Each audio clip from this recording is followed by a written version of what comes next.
भाई एक बात बताओ, कपड़े में मैल लग गया तो मैल हटाना कि कपड़ा हटाना? तो मैल हटेगा तो कपड़ा तो अपने आप दिखेगा, वो तो है ही ना वहाँ। ऐसे ही कई लोग क्या करते हैं, एक थोड़ा खतरनाक प्रवचन है, थोड़ा सुन लेना। अब गुरुदेव को सुन रहे रोज, तो वे क्या करते, रट लेते।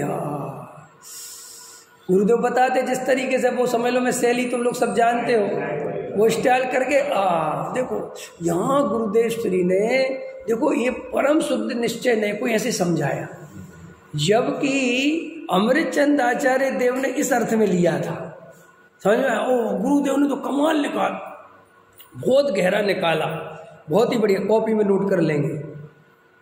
समझ में आया?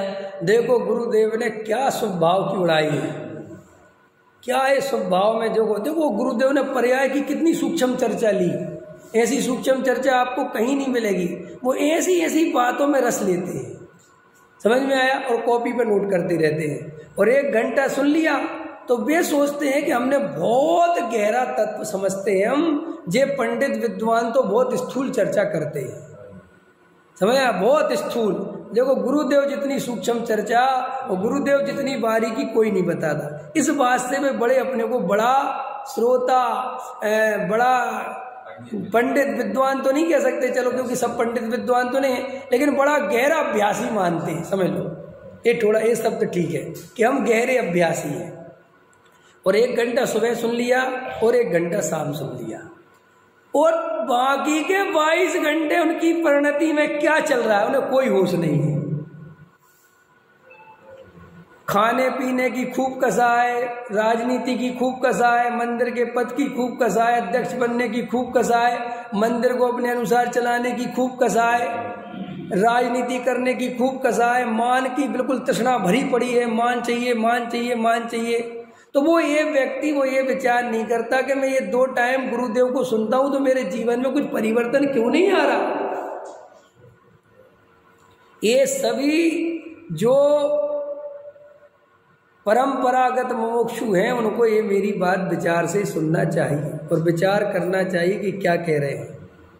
मैं किसी व्यक्तिगत व्यक्ति की नहीं कह रहा हूं, मैंने ऐसे हजारों मुमुक्षु इन 20 सालों में देखे हैं।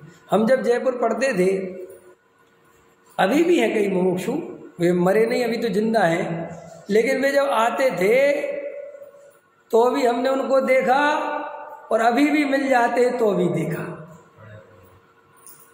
उनके जीवन में हमें कोई परिवर्तन नहीं दिखता उस रूप में। क्रियाकांड वाला परिवर्तन नहीं कह रहा, खाने पीने का परिवर्तन नहीं कह रहा, अभिप्राय वाला परिवर्तन कह रहा हूं। अभी भी वे 20 साल का रिकॉर्ड लेके घूमते हैं कि हम 25 साल पहले मोक्षु बन गए थे, हम 50 साल पहले बने, बस इसी में खुश हैं। और उनके जीवन में कोई निर्णयात्मक स्थिति नहीं दिखती, कोई अंदर से वैराग्य नहीं दिखता, कोई अंदर में कसायों की कमी नहीं दिखती। 50 साल पहले भी मान के लिए मरे जाते थे और 50 साल बाद भी मान के लिए मरे जा रहे हैं। 25 साल पहले भी पंचकल्याणक देखने जाते थे और 25 साल बाद भी जा रहे हैं। आप कहोगे तो पंचकल्याणक देखना बुरा है, बुरा नहीं है। इसका मतलब तुम जागे नहीं बिल्कुल भी, इसका मतलब तुम्हारे अंदर होश नहीं आया, तुम अभी ये निर्णय नहीं कर पाए कि भीड़ में जाने का कोई मतलब नहीं है। तुम कहते तो हो कि क्रियाकांड से धर्म नहीं होता, तुम गुरुदेव को सुनते तो हो कि जड़ की क्रिया में धर्म नहीं होता, लेकिन वो तुमने खाली विषय भोग वाली, समझ में आया, वो क्रिया पकड़ी सुनी, लेकिन तुम्हारी पुण्य की क्रिया में अभी भी रस है।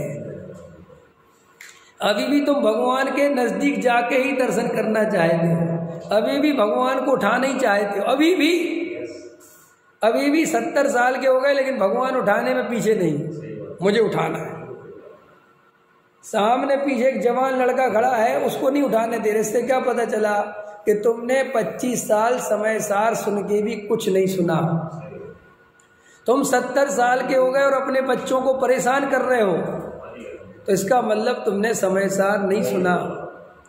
तुम्हें पंच कल्याणकों में भीड़ में जाने का रस नहीं छूटा, इसका मतलब तुमने समय सार नहीं सुना।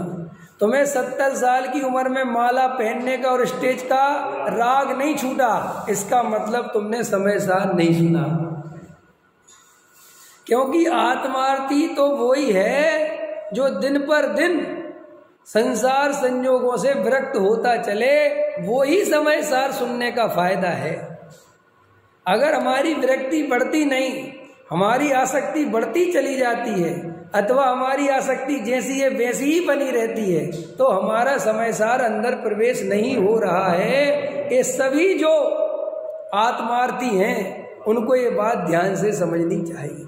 और वो सम्यक दर्शन इसलिए नहीं हो रहा है।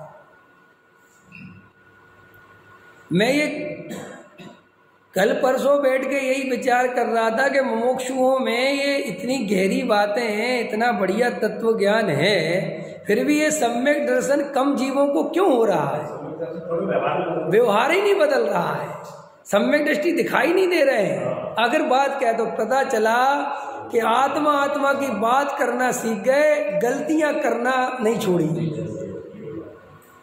अपनी गलतियों पे ध्यान देखो।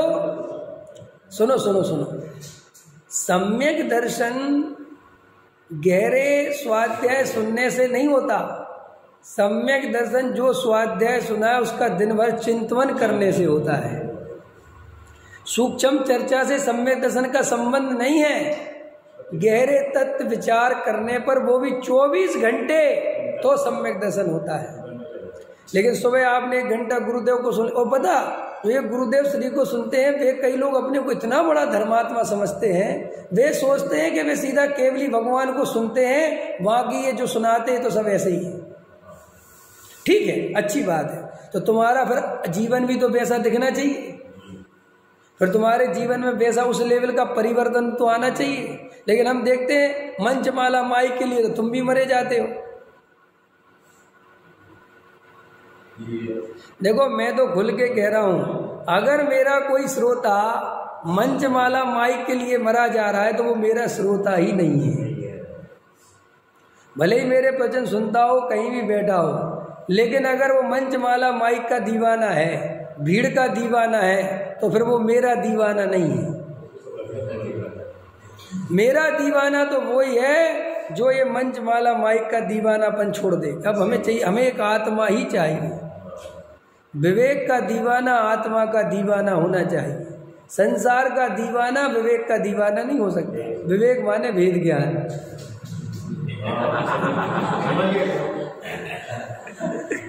अमृतचंद आचार्य देव ने करा है अर्थ विवेक का।